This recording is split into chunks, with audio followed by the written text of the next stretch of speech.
There are two main focal points of the Seder. Aside from all the wonderful mitzvahs that we have at the Seder, such as the Kiddush, such as the Matzah, such as the Maror, all these other things, the two main focal points that we have at the Seder are what's known as Magid, which is telling over the story, our experience of Exodus in Egypt, the slavery and the experience of Exodus itself. That's really the focal point of what the Seder is all about. Everything about the 10 plagues, everything about the drinking and all the other stuff, it's great, it's necessary, but really the crux of that at all is really about our experiences that we had as from slaves into that of a free people now serving God. That's one thing that we have to focus on at the Seder. The second thing we have to focus on at the Seder is a key line that we say in the Haggadah itself, in this wonderful book created centuries and centuries ago. And the key line is that if anyone did not say these three things, they didn't fulfill their obligation. Now, traditionally, men were taking part of the Seder for many, many hours, and women weren't necessarily doing that. But whenever women had to fulfill certain parts of the Seder, they made sure to come in. And this is one area that they would call women into, and that was known as Pesach, Matzah, and Maror. Pesach, Matzah, and Maror is the part that we have the Pesach. We mentioned about the sacrifice that was offered. We mentioned about the Matzah, and we mentioned about the Maror, the bitter herbs. Those three components are really the main thing about the Seder. If you didn't mention these three things, you didn't fulfill your obligation. We're going to discuss why that's important. Now, it cannot be stressed enough that the main component of our Seder experience is really about reliving slavery and freedom, or more importantly, more aptly, redemption. That's going to be really the key to what our Seder is about.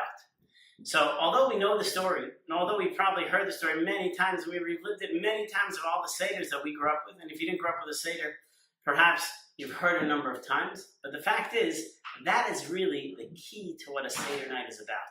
It's about reliving, re-experiencing, speaking about all we've gone through for the many, many years up until where we are right now, but most importantly, the fact that we went through slavery in Egypt and we became a nation from that experience itself. That's going to be the key of what we need to speak about.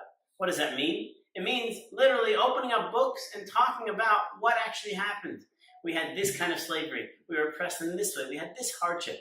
Not necessarily about what's happening in our lives today. That's also important. But really the key is, tell me the story of what happened.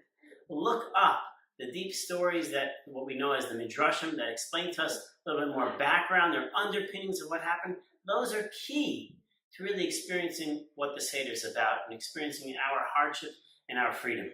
So again, as much as it's important for us to speak about our own personal experiences of what I went through last week, last month, last year, but really it's about us as a nation. And us as a nation means connecting to what we went through when we were in Egypt and how God saved us and made us into this great people.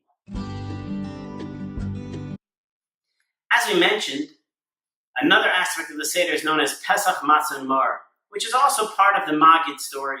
It's also part about telling over the story itself. What is Pesach, Matzah, and Maror? Pesach is talking about the sacrificial lamb. Matzah, the bread of affliction that we ate, and Maror, the bitterness that we experience. What's notable about the Seder is throughout our Seder experience, it's not enough to just tell a story. I can tell you a story, but I want you to experience a story. What does it mean to experience a story?